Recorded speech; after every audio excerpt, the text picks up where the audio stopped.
আসসালামু আলাইকুম বন্ধুরা, সবাই কেমন আছেন? আমি এসকে সমীর। আজকে রাতে হঠাৎ করে চলে আসলাম একটা নতুন টপিকস নিয়ে, যেটা এখন সবচেয়ে আলোচিত এই মুহূর্তে। তফসিল ঘোষণা হয়েছে আজ নির্বাচনের জন্য, কিন্তু তফসিলের সাথে সাথেই সব থেকে বেশি যে জিনিসটা আলোচনা হচ্ছে যে পিসিবির সামনের উপদেষ্টা আসিফ মাহমুদের বিরুদ্ধে বিশাল মিছিল হচ্ছে। তাকে পিসিবির সামনের উপদেষ্টা আসিফ মাহমুদের বিরুদ্ধে স্লোগান দিচ্ছে। স্লোগানটা প্রথম আলোর নিউজে এসছে, দেখলাম 1 টাকা হোক আর 1,000 কোটি টাকা হোক, হিসাবটা সে দিয়ে যাবে।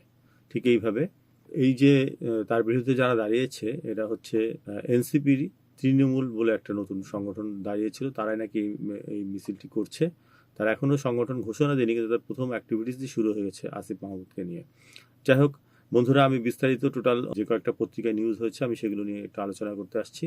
তারা আমার সাথেই থাকুন, ইনফো প্লাস চ্যানেলটিকে সাবস্ক্রাইব করে সাথে থাকুন এবং পরবর্তী দেখতে থাকুন আমি নিউজটা বিশ্লেষণ করছি। আমি প্রথমেই আসছি, আগামীকাল থেকে প্রতি উপজেলায় অন্তত 2জন নির্বাহী ম্যাজিস্ট্রেট নিয়োগ হবে। এটা হচ্ছে আমাদের হয়তো নির্বাচনের তফসিল ঘোষণা হয়েছে, সেজন্য কাল থেকে শুরু হবে।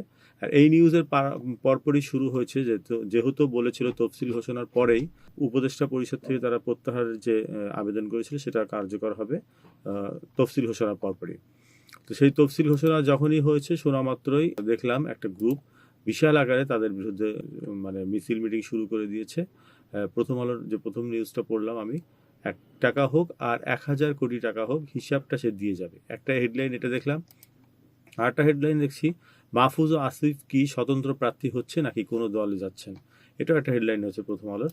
আর দেশ রূপান্তরে যেটা দেখছি, আসিফ ও মাহফুজের দুর্নীতির তদন্তের দাবিতে বিক্ষোভ। এটা এই নিউজটা আমি প্রথমে পড়ি। সাবেক 2 উপদেষ্টা দুর্নীতি তদন্তের দাবিতে বিক্ষোভ করছে তৃণমূল এনসিপি। এরা হলেন অন্তর্বর্তী সরকার উপদেষ্টা পরিষদে থাকা সাবেক 2 ছাত্র প্রতিনিধি আসিফ মাহমুদ, সজীব ভুঁইয়া ও মোহাম্মদ মাহফুজ আলম। আজ বৃহস্পতিবার 9টায় রাজধানী বাংলা মোটরে এই বিক্ষোভ করেন। এ সময় বিক্ষোভকারীরা জুলাইয়ের গাদ্দারদের হুঁশিয়ার, সাবধান, করাপশন নো মোর, বিচার বিচার চাই, দুর্নীতির বিচার চাই, এসব স্লোগান দেন। এটা দেশ রূপান্তরের একটা হেডলাইন ছিল।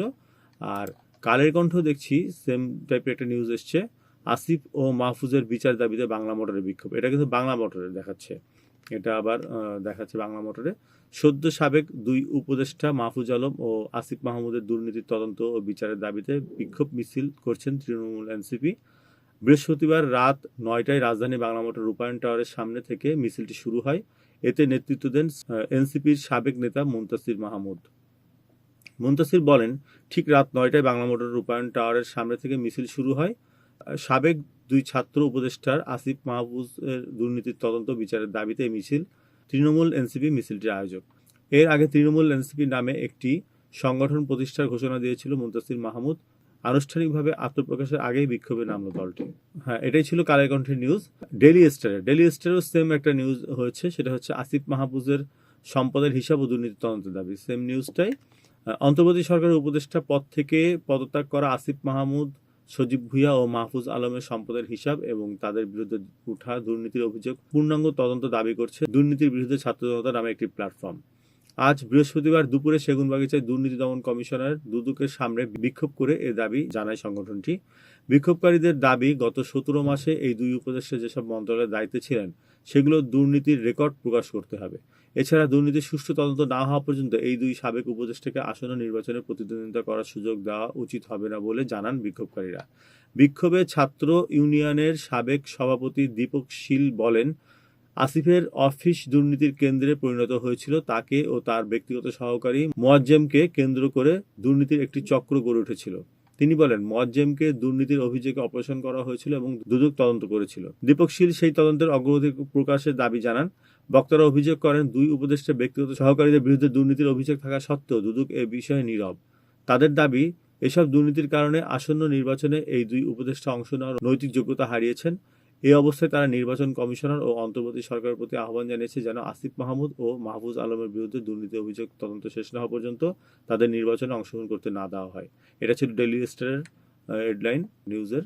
আমি যেটা প্রথম হেডলাইনটা দেখেছিলাম প্রথম আলোর, 1 টাকা হোক আর 1,000 কোটি টাকা হোক, হিসাবটা সে দিয়েই যাবে। এটা একটা খুব সিরিয়াস কথা।